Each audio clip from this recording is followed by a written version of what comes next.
And I'm Soren. Welcome to It's Just a Honda Accord. And I am Nick, coming to you from Boise, Idaho, where it's 76 degrees and a pretty beautiful day.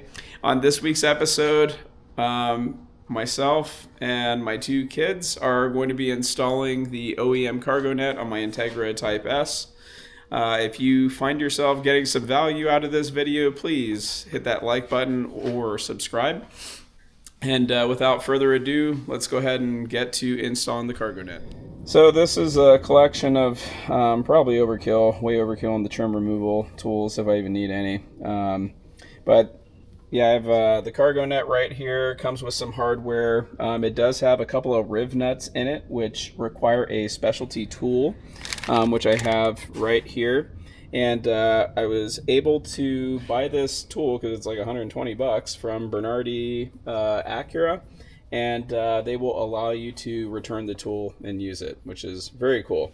But that's really the only specialty tool you need. Otherwise, you need a 19 millimeter wrench for that tool, a little push pin, and a drill. And some drill bits. All right, so the first thing that ultimately we're going to need to remove this trim panel, but the first thing that we need to do is lift the weather stripping. So try to get in there, pinch it a little bit, and just gently pry away.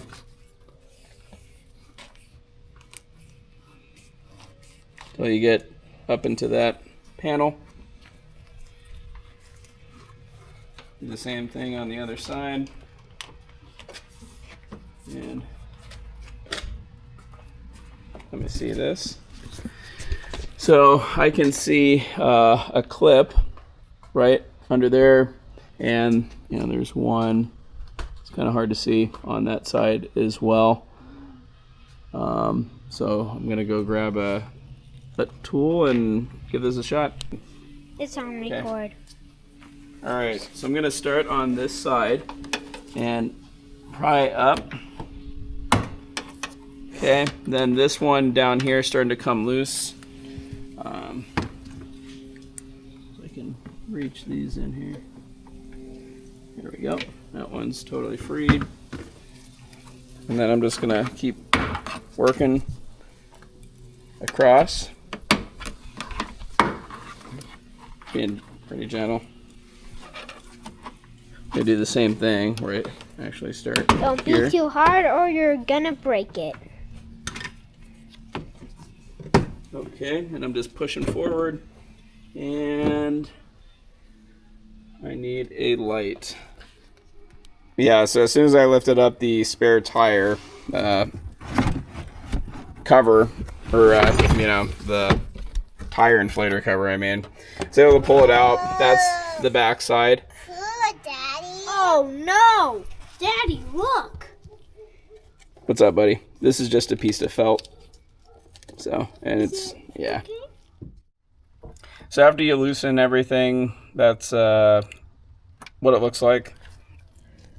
So this is how the Rivnut looks like installed on the tool before I put it into the hole. Once it's in the hole, I'm using this to keep this in place, and then I'm going to use my 19 millimeter and try to keep this head as parallel to the surface as possible and flat. And it does take a little bit of effort to get it going.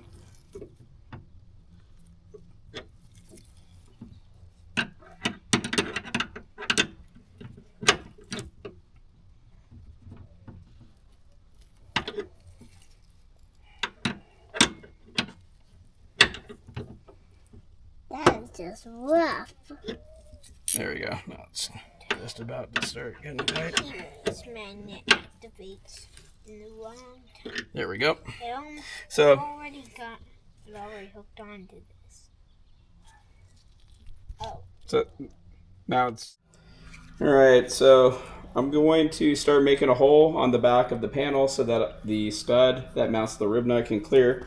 So I used a push pin and This is actually pretty thick plastic. It took me a couple of push pins breaking in order to get my hole through it. Now that I have that, I'm going to incrementally drill bigger holes. Gonna go the other direction though, so that the burrs are facing down. Let's get some backing, so I'll start here.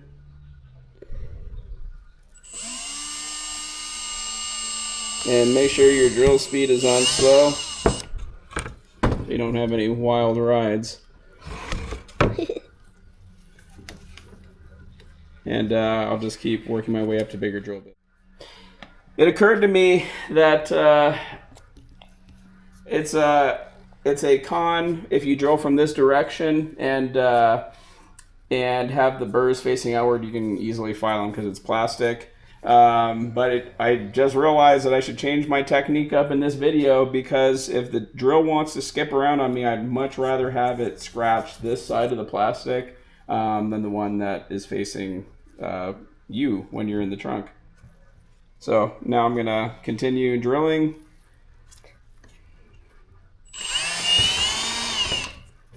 And I think that'll do it. So I'm reinstalling this panel, and there is a little guide right here on each side that you need to line up in a slot. It's kind of hard to see right here, but it needs to line up. And then you have your 6 holes, 3 on each side, that you need to line up. So I'm going to go ahead and work my way over.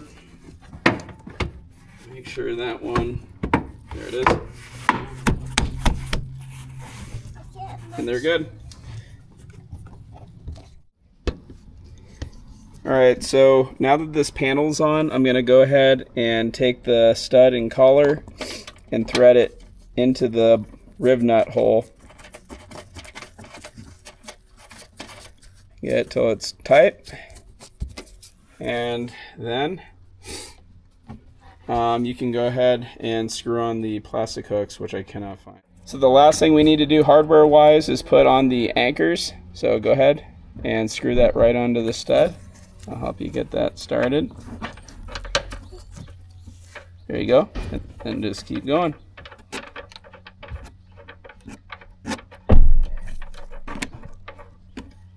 Got it! Alright. This is how you install the other anchor. So, don't go too fast or it might come off.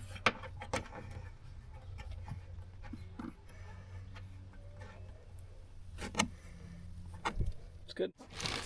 All right, then the last piece of this before putting in the cargo net is just putting the weather stripping back in. What about this, Daddy? Daddy. Yeah, that's it. So after getting the panel all aligned and clipped down, then you make sure you retuck in your weather stripping, and then you can go ahead and take the plastic mount down here and hook it onto the tow hook, and then you can now fasten the upper cord around the plastic anchors that you just installed. And you can use this one of 2 ways. You can actually just use the whole net and trap stuff against the panel, or you can use the basket. So I like kind of the versatility of having both options. So well, that was super fun having Soren and Sadie help me install the OEM cargo net. It's really not that bad. You just need that specialty tool. And, thankfully, again, Bernardi offers that deal that you can buy it, use it, return it for just the cost of shipping. So very grateful for that. Anyway, that's going to wrap it up for today.